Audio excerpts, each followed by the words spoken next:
Olá! Se você está se preparando para um concurso, uma prova importante, como o Enem, um processo seletivo, você não pode perder essa dica do vídeo de hoje. E aí, este vídeo surgiu exatamente da minha experiência que nunca deixei de ser estudante. Então, vem com a gente que este é um vídeo que eu vou te contar como que eu associei o analógico ao digital para me ajudar a estudar. O meu nome é Mara Abigail, fique com a gente. Bom, difícil falar da gente, né? Normalmente a gente fala de dicas, fala de outras pessoas, fala de estudo, mas quando a gente fala da nossa experiência, na nossa memória, vem uma série de fatos e situações, porém eles não vêm de forma organizada. Então tentei organizar aqui algumas coisas. Eu tenho uma tendência muito grande a fazer tudo no digital. E nesse exato momento, eu estou vivendo uma transição que vamos dizer assim, para alguns parece um retrocesso. Eu estou voltando para o analógico, eu estou voltando para o caderno, eu estou voltando para a escrita manual. Como eu sou muito ligado ao minimalismo, se você não conhece minimalismo, veja que a gente tem vídeos aqui no canal falando sobre isso. Então eu sempre quis reduzir ao máximo as atividades, os papéis, simplificando tudo ao máximo, com o objetivo de no meu celular eu conseguir controlar toda a minha vida. E aí, isso teve ganhos, mas também teve perdas. Então, por isso que eu estou voltando para o analógico para poder tentar sanar aqueles gargalos que eu vi que eu não consegui resolver no digital. Nos meus estudos, por que o digital ele me ajudou muito e também o analógico me ajudou muito? Vou falar de cada um, de forma diferente. O analógico ele me ajudou em construir uma visão geral do meu tempo, dos meus dias. E aí, às vezes, eu estava conversando com alguém, por exemplo, no WhatsApp, e eu queria ver como que estaria a agenda do outro dia. Então, para poder ficar vendo tudo ali no celular, me complicava um pouco. Às vezes, eu tinha um tempo para poder estudar e correr o risco de marcar um compromisso para aquele horário. Então, isso está me ajudando muito na volta para o analógico. E eu estou estudando alguns métodos, vai ver alguns vídeos aqui pro canal de alguns métodos de produtividade, de planejamento.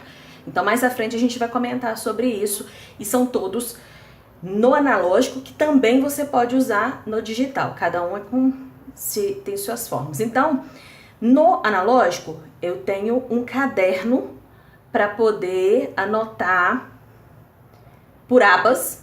Deixa eu mostrar para vocês, eu acho que fica mais fácil. Deixa eu pegar. Tem 2 caderninhos atrás aqui. Um caderno assim.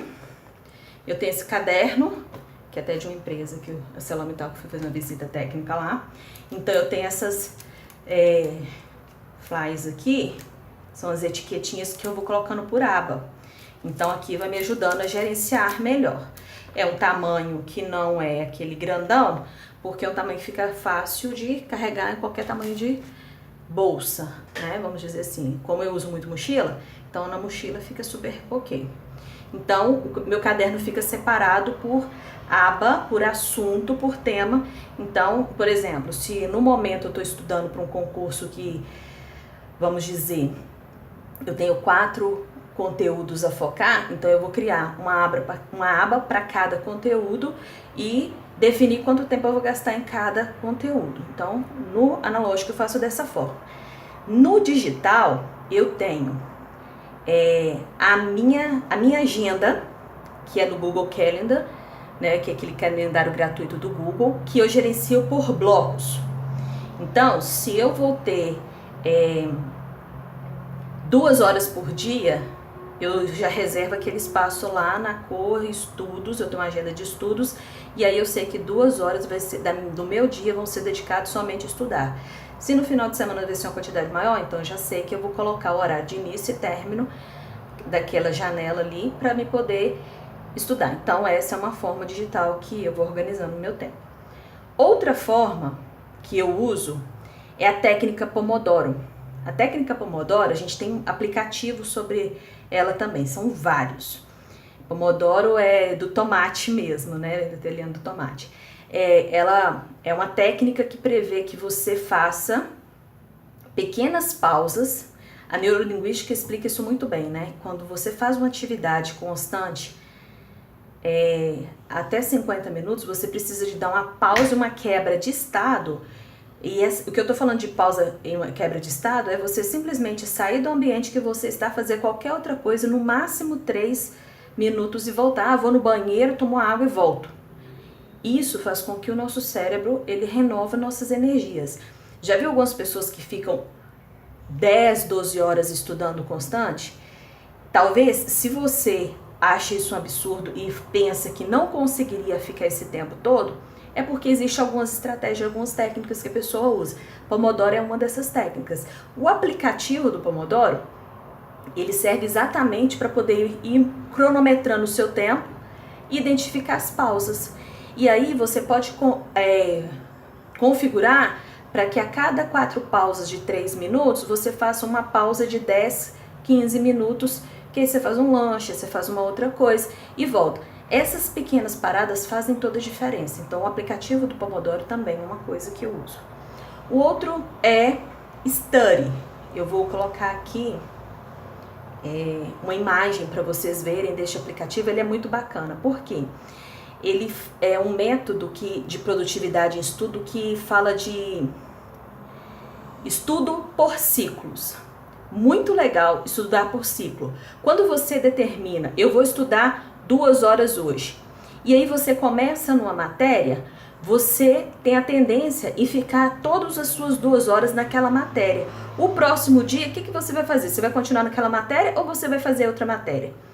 O aplicativo Study, ele te ajuda a definir quanto tempo que você vai gastar em cada bloco de tempo dedicado ao estudo. Então, por exemplo, se eu tenho que estudar 4 matérias, e são todas da mesma equivalência, ele vai dividir em tempos iguais para você saber que se você vai estudar 2 horas, então na verdade você tem que estudar nas 2 horas todas elas.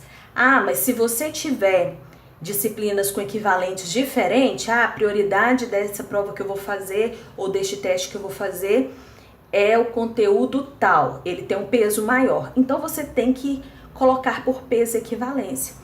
E ele vai te ajudando a gerenciar, ele vai montando um calendáriozinho para você saber que se hoje eu tenho tantos minutos ou tantas horas para estudar, quanto tempo eu tenho que estudar cada conteúdo. Isso é muito bacana e faz toda a diferença. E aí, então vamos recapitular. No analógico, eu uso um caderno separado por aba, cada aba é uma disciplina. No digital, agenda do Google, a técnica Pomodoro, o aplicativo Study, para poder ajudar a distribuir o tempo nas disciplinas por equivalência, ok? Uma outra dica, vamos dizer assim, plus, é que quando você começar a fazer lá no dia a sua prova, você faça primeiro as questões, os itens mais fáceis.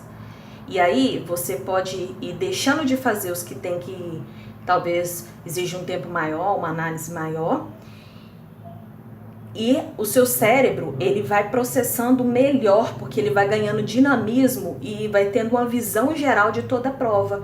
Porque você já chegou passando o olho, identificou o que é mais fácil, já vai fazendo, e o que tem mais tempo para você, exige mais tempo de você, você faz depois, então fica mais dinâmico para o seu cérebro.